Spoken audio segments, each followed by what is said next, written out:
What is it that makes it happen there? ನಿಮ್ಮ ಪ್ರಕಾರ ಆ ಒಂದು ಪರಂಪರೆ ಈಗಲೂ ಅದನ್ನ ಹಾಗೆ ಮುಂದುವರಿಸ್ಕೊಂಡು ಹೋಗ್ತಾರೆ ಅಂತ ಹೇಳಿದ್ರೆ ಯಾವ ಕಾರಣದಿಂದ ಆಗಿರಬಹುದು ಅದು?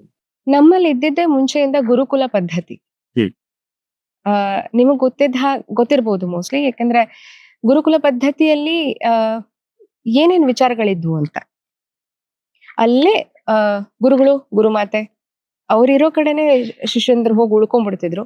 ಅಲ್ಲೇ ಅವರ ಬೆಳಗ್ಗೆಯಿಂದ ರಾತ್ರಿ, ರಾತ್ರಿಯಿಂದ ಬೆಳಗ್ಗೆ ಎಲ್ಲ ಅಲ್ಲೇನೆ ಗುರು ಸೇವೆ ಮಾಡ್ಕೊಂಡು ಅಲ್ಲಿನ ಎಲ್ಲ ಜೀವನನೂ ಕಲ್ತ್ಕೊಂಡು, ಪಾಠನೂ ಕಲ್ತ್ಕೊಂಡು, ಒಟ್ಟಿನಲ್ಲಿ ಗುರುಗಳೊಟ್ಟಿಗೆ ಆ ಪರಿಸರದಲ್ಲಿದ್ದು ಜೀವನ ಮಾಡ್ತಿದ್ದಂಥ ಸಂಸ್ಕೃತಿ ನಮ್ದು ಮುಂಚೆಯಿಂದ ಬೆಳ್ಕೊಂಡ್ ಬಂದಿರುವಂಥದ್ದು. ಈಗ 200-300 ವರ್ಷಗಳ ಈಚೆ ಸ್ಕೂಲ್ಗಳು ಪ್ರಾರಂಭವಾಯಿತು. ಅದಕ್ಕಿಂತ ಮುಂಚೆ ಇದೇ ಇದ್ದಿದ್ದು. ಅಲ್ಲಿ ವಿದ್ಯೆ ಮಾತ್ರ ಅಲ್ಲ, ಜೀವನ ಕೂಡ ಕಲಿತಾ ಇದ್ರು, ಸಂಸ್ಕಾರವನ್ನ ಕಲಿತಾ ಇದ್ರು. ಅದೇನಾಯ್ತು, ಹೆಚ್ಚಾಗಿ ಶಾಲೆಗಳು ಶುರುವಾದ ಮೇಲೆ ಜೀವನ ಬೇರೆ ಕಲಿಕೆ ಬೇರೆ ಅನ್ನೋದು ಬೇರೆ ಬೇರೆ ಹಾಕೊಂಡ್ ಬಂತು. ಅಲ್ಲಿಗೆ ಹೆಚ್ಚಾಗಿ ಜೀವನದೊಟ್ಟಿಗೆ ಅಧ್ಯಾತ್ಮವನ್ನ ನೋಡೋ ರೀತಿಯೂ ಬದಲಾಯಿತು. ಅಧ್ಯಾತ್ಮ ಬೇರೆ ಜೀವನ ಬೇರೆ ಅನ್ನೋ ರೀತಿ ಅವಾಗ ಶುರುವಾಯ್ತು ಅಂತ ನನ್ಗನ್ಸತ್ತೆ.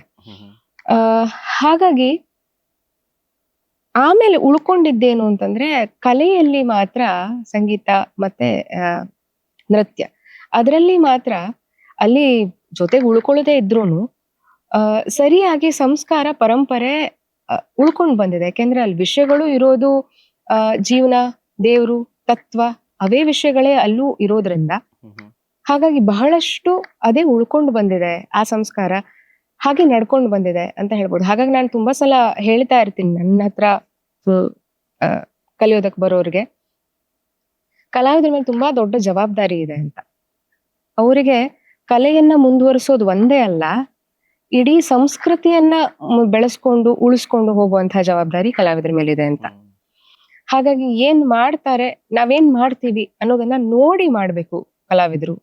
ಯಾಕೆಂದ್ರೆ ನಾನು ನನ್ನನ್ ಮಾತ್ರ ಅಲ್ಲ, ಇಡೀ ಭಾರತೀಯ ಪರಂಪರೆಯನ್ನ ಪ್ರತಿನಿಧಿಸ್ತಾ ಇರ್ತೀನಿ ಯಾವ್ದೋ ಒಂದು ರೀತಿಯಲ್ಲಿ. ಹಾಗಾಗಿ ನೋಡ್ಕೊಂಡು ಮಾಡ್ಬೇಕು ಅಂತ ಅನ್ಸತ್ತೆ ನನ್ಗೆ. ಹಾಗೆ ಗುರು ಪರಂಪರೆ ಅನ್ನೋದದೇ, ಈ ಸಂಸ್ಕಾರಗಳು ಹೆಚ್ಚಾಗಿ ಅಲ್ಲಿ ಉಳಿದಿರೋದ್ರಿಂದ ಗುರುಗಳು ಅನ್ನೋ ಸ್ಥಾನಕ್ಕೆ ತುಂಬಾ ಮಹತ್ವ ಇದೆ ನಮ್ಮಲ್ಲಿ.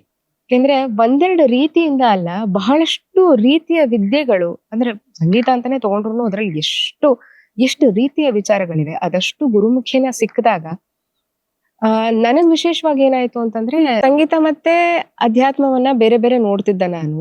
ಮಹೇಶ್ ಕಾಳೆ ಸರ್ ಹತ್ರ ಹೋದ್ಮೇಲೆ ಎರಡು ಎಷ್ಟು ಸರಳವಾಗಿ ಒಂದೇ ಅಂತ ಗೊತ್ತಾಯ್ತು.